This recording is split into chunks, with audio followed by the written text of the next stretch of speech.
kelas 18B Universitas Tangerang Raya. Kali ini saya akan mempresentasikan mengenai sumber hukum Islam, yaitu hadis atau sunnah.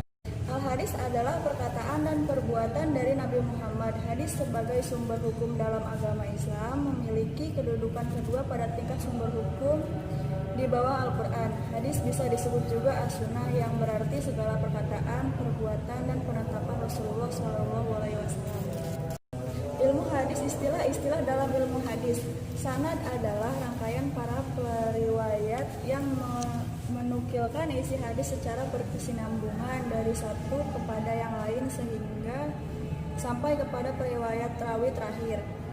Yang kedua adalah matan, isi yang terdapat dalam hadis itu sendiri, baik berupa perkataan, perbuatan, sifat Nabi, atau tindakan dan perbuatan para sahabat yang dibiarkan oleh Nabi SAW.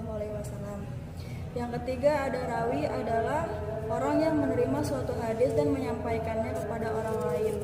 Yang keempat, rijalul hadis, adalah orang-orang yang terlibat dalam periwayatan suatu hadis, yaitu para pewaris itu sendiri. Al-Quran dan hadis merupakan dua sumber yang tidak bisa dipisahkan. Keterkaitan keduanya tampak antara lain. Pertama, hadis menguatkan hukum yang ditetapkan Al-Quran. Hadis menguatkan hukum yang ditetapkan Al-Quran. Kedua, hadis memberikan rincian terhadap pernyataan Al-Quran yang bersifat global. Ketiga, hadis membatasi kemutlakan ayat Al-Quran. Yang keempat, hadis memberikan pengecualian terhadap pernyataan Al-Quran yang bersifat umum. Yang kelima, hadis menetapkan hukum baru yang tidak ditetapkan oleh Al-Quran. Tingkatan hadis secara umum. Hadis dibagi ke dalam tiga, yaitu hadis sahih, hadis hasan, dan hadis dhaif. Hadis sahih perawinya berkesinambungan, tidak cacat, tidak bertentangan dengan riwayat lain yang lebih kuat. Berdasarkan jumlah perawi, hadis sahih dibagi tiga jenis, yaitu hadis mutawir, kedua hadis masyhur, ketiga hadis ahad.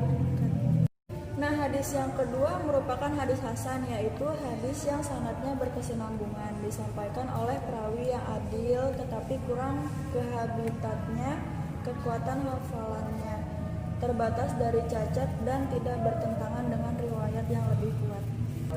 Hadis dhaif yaitu hadis yang tidak memenuhi kriteria hadis sahih dan hadis hasan, baik dalam sanad, rawi, atau mengandung cacat dan bertentangan dengan riwayat yang lebih kuat.